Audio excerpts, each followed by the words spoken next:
I think it's worth pointing out that there's two stories I was covering. One was about the Tommy Robinson March, the United Kingdom March, and the other one was the march in Rugby for the St Cross Hospital and the Hoskin ward closure. And I'd like to talk about both of these because there are parallels. Uh, the first thing is this worry that I've had for some time about tribalism and and the extraordinary explosion of comments which assume I haven't seen Tommy Robinson's film. I have.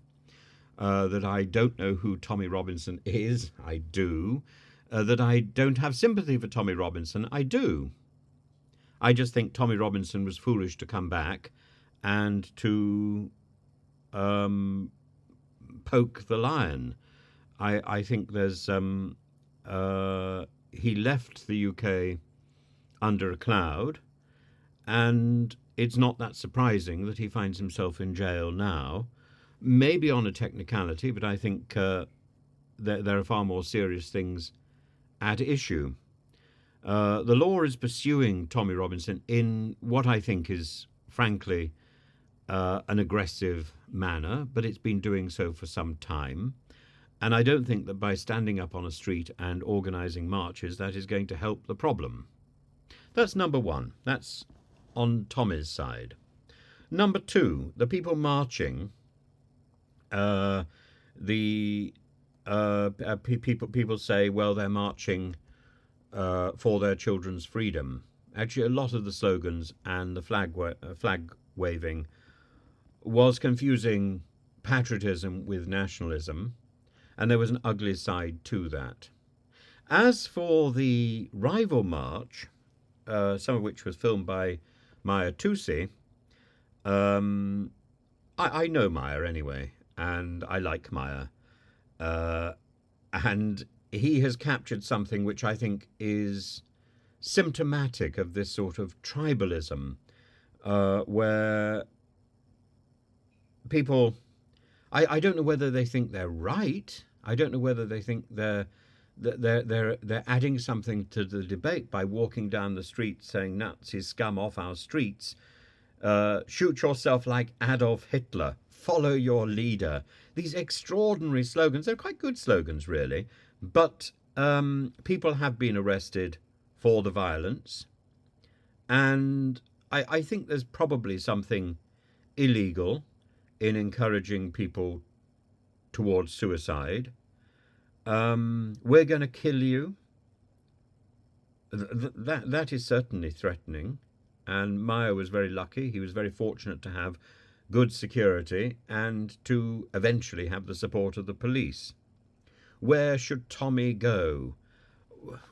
You know, the whole point is not about whether Tommy Robinson is a bad person. Tommy Robinson seems to me to be a foolish person who is drunk on his own reputation. And what was so extraordinary yesterday was to see this anti-fascist march replicating the sort of aggression that perhaps one would expect from fascists themselves. Remember, of course, fascism starts in the far left in Italy and in Germany. It's not actually a far right movement, though it manifests itself in a far right identity. What it manifests really is tribalism and a perversion of patriotism. And I think, in much the same way that, and I've talked about this before, that war unleashes evil, so these marches can do nothing but unleash nastiness. And so they have, and it's been quite clear. There's nothing, I think there's nothing positive about running around the place waving placards and trying to be more English than somebody else, or trying to be more national or more patriotic than somebody else. What does it do? It doesn't protect your children. It just puts more people at risk. And the anti-fascist marches, what are they doing? Those were just nasty. And the slogans were utterly offensive. And ironically, filmed by somebody who is a refugee himself. So I said there were parallels because the march and the protest about the closure of the Hoskin ward in St Cross in Rugby. Yes, of course, the Hoskin ward should remain open. Yes, of course, St Hoskins should be. Yes, of course, St Cross should be a fully functioning and proper NHS hospital. But the problem is the NHS is failing, utterly failing. I went to the 111 out of hours service to the St Cross Hospital with my partner, and I now discover that we had COVID, but no COVID tests were taken, and no real support was given. And within a day of arriving in Turkey, my partner had significantly more support than anything that was on offer in the UK. The times we went to A&E, the times that I've been to St Cross to on pointless occasions to have blood taken and for blood tests for cancer. No, they were blood tests to see whether or not I was anemic. Iron tests. I still haven't had the results 6-8 weeks later. Still haven't had the results because fundamentally the NHS is failing. It's not the closure of the Hoskin ward which is the issue, really. It's the overarching dominance of an unseen bureaucracy that takes all the money and doesn't deliver the goods.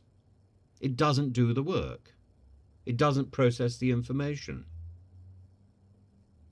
And so when there is something visible that we can get concerned about, and I am concerned about the closure of the Hoskin ward. As I said, I went there the other day by mistake. Why? Because nobody knew where anything was. The staff in St Cross had no idea where the 111 out of hours service was operating. None at all. And the directions they gave were completely confusing. And there was no notice, there was no information anywhere. The system is hopeless. And when you compare the system that we've got in the UK, the NHS system in the UK, with the system in almost any other European country, you immediately see how useless and how arrogant and how oppressive is the NHS. There is no explanation for why I should have been ill nearly 3 months ago, and I still don't have test results. I still don't have information. There's no reason for that at all, except incompetence on the part of the NHS. And it's the utter incompetence which is what should have brought people out onto the streets, not just the closure of the Hoskin ward. The problem with the street protests and the marches is a problem with marches on a regular basis, that it attracts the professional marchers, the professional protesters who lead these things. They know what they're doing. They will protest about anything. And nothing happens as a result of these marches. These marches achieve nothing. Why? Because there are much better tools for protesting in the 21st century than the 19th century ideas of going on marches and screaming through megaphones.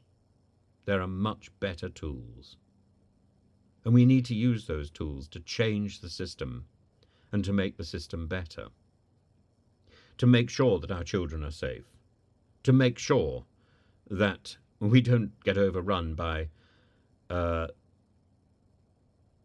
far-right or Nazi sympathizers. Because that mob rule mentality is what drives these protests. Yes, indeed, we want the numbers to register their concern. But that's better done now on the internet, isn't it? It's better done now through your MP. If your MP isn't drunk and carousing on the streets, then write to your MP. Go and see your MP at her surgery. Make your points clear so that your points can be raised in the House of Commons. And that's how to get our voices heard today. The parading on the streets over one issue or another, in many ways that's too late. We should already have been engaging with the mechanics of politics and with the mechanics of power. The Hoskin ward is going to close. No amount of people on the street is going to change that now. That decision has been taken. That decision is wrong, wholly wrong. But a protest on the street isn't going to do anything. It's letters to the MP. It's meetings with the MP in the MP's surgery. A person called John Slinger, by the way. That is what will change things. It's demanding meetings with Wes Streeting, the Minister for the NHS, that will change things. Not walking on the streets and parading and shouting slogans. That does nothing. And I'm sorry to sound so negative about this democratic right. It is a democratic right. By all means, go ahead and do it. But it won't achieve anything, is what I'm saying.